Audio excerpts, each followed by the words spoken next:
Buenas tardes. Vamos con nuestro tradicional vídeo semanal con las 4 claves de la semana. Antes de empezar, pues vamos a repasar cómo quedó ayer Estados Unidos al cierre, más un 82% el futuro del Standard & Poor's, muy buena subida, más 1,94% el futuro del mini Dow Jones, más 2,24% el futuro del mini Nasdaq.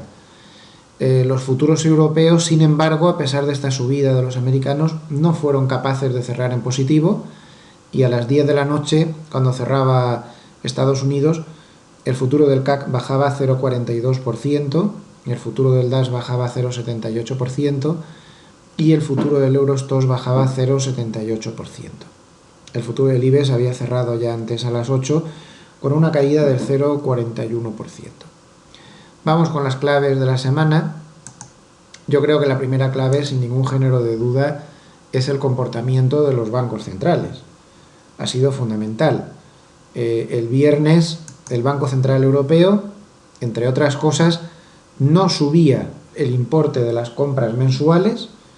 El mercado descontaba que se iba a subir desde los 60.000 millones de euros actuales a 75.000 millones de euros, y el Banco Central Europeo no lo cumplió.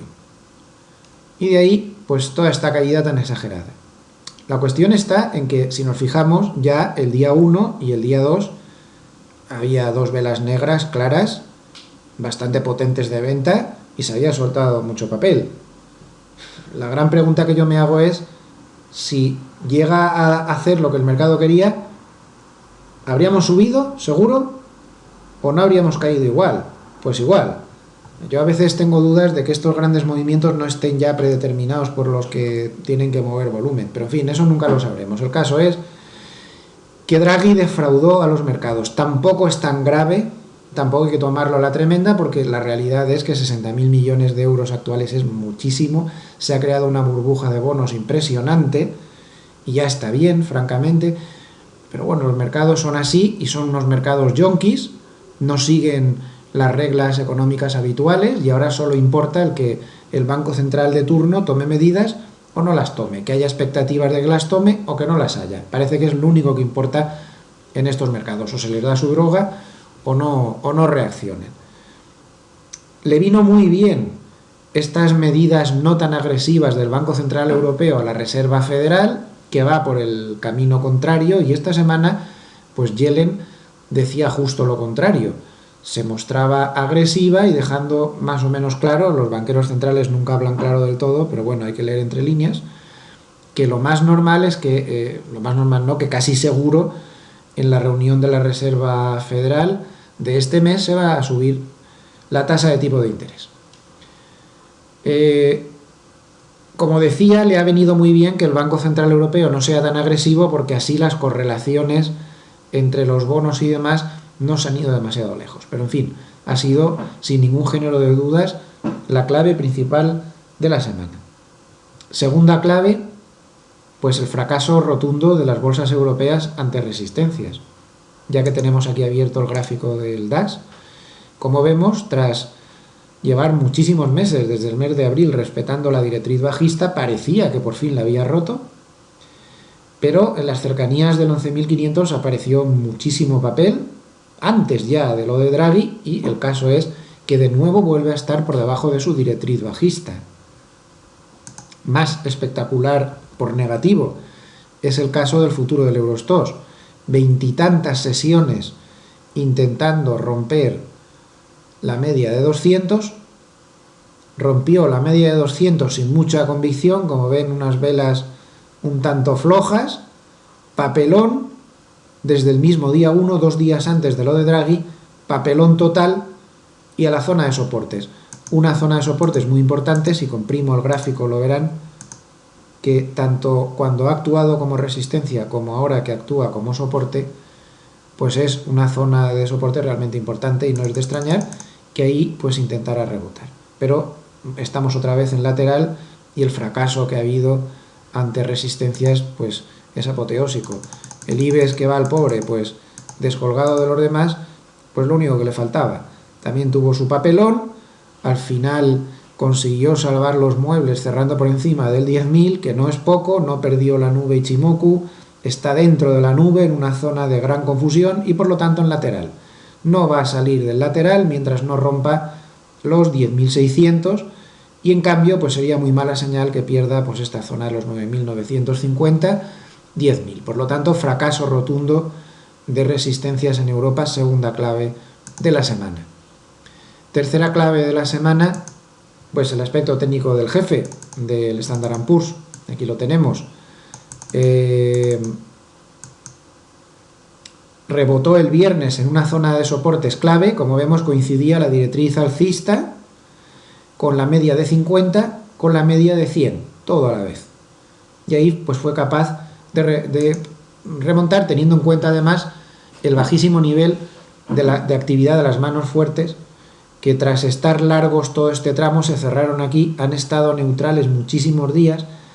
Al cierre del jueves se veía un pequeñito saldo vendedor entre las grandes instituciones, pero con un nivel de actividad muy bajo, con lo cual eso no era demasiado significativo y realmente pues no están interviniendo mucho el mercado, con lo cual estamos un poco a merced de los bandazos de las manos débiles, posiblemente hasta enero, porque yo veo bastante difícil que las manos fuertes ya vuelvan a mercado.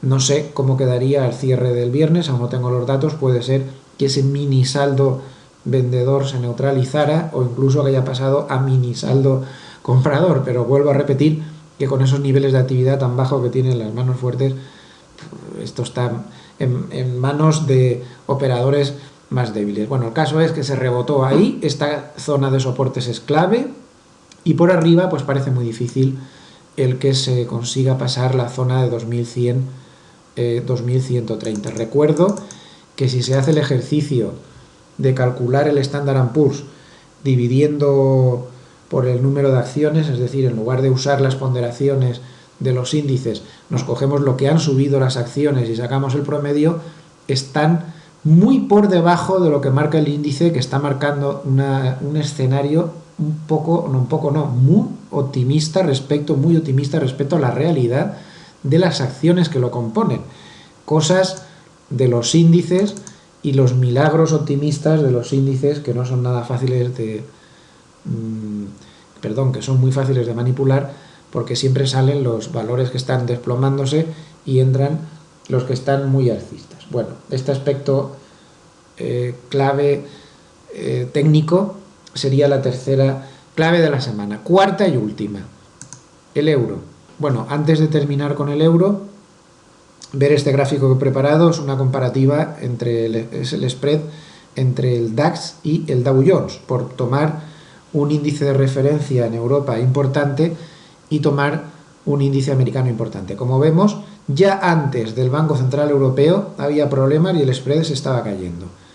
Cuando aparece aquí el Banco Central Europeo se acelera, pero el spread estaba cambiando de dirección ya previamente. Europa lo estaba haciendo peor que Estados Unidos y lo ha seguido haciendo durante el resto de la semana hasta el cierre del viernes incluido. Bueno, ahora sí, vamos a la última clave de la semana, que es el euro. El euro ha sorprendido a todo el mundo porque los grandes bancos de inversión americanos habían pasado los días previos haciendo pronósticos de que se iba a ir a la par poco después de la reunión del Banco Central Europeo. Como siempre, pues ha pasado lo contrario de lo que todo el mundo esperaba, y es que el problema que había, lo tienen en esta foto que he preparado, de esta web que ven aquí. Bueno, pues aquí está el cálculo según los datos que se dieron el viernes por la noche, y creo que esto se cierra el jueves, es decir, que aquí no está recogido lo que pasó el viernes. Pues como vemos, el número de cortos en el euro era espectacular. Lo pone aquí, los propietarios de la web lo ponen aquí en inglés, máximo número de cortos netos desde mayo del 2015, ya muchísimos cortos. Entonces, este movimiento alcista es evidentísimo que es por cierre de cortos. Dudo mucho que estos sean compras reales de euros, sino simplemente cierre de cortos, porque ya ven todos los cortos que había.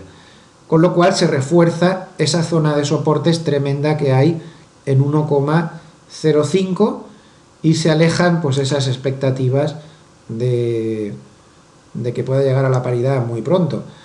Evidentemente esto perjudica, y esto claro tiene mucho que ver con este cierre negativo de las bolsas europeas y con este gráfico de spread peor, pues perjudica mucho a las bolsas europeas, sobre todo a los grandes exportadores alemanes, sobre todo centroeuropeos, que dependen mucho de cuál sea el nivel del euro.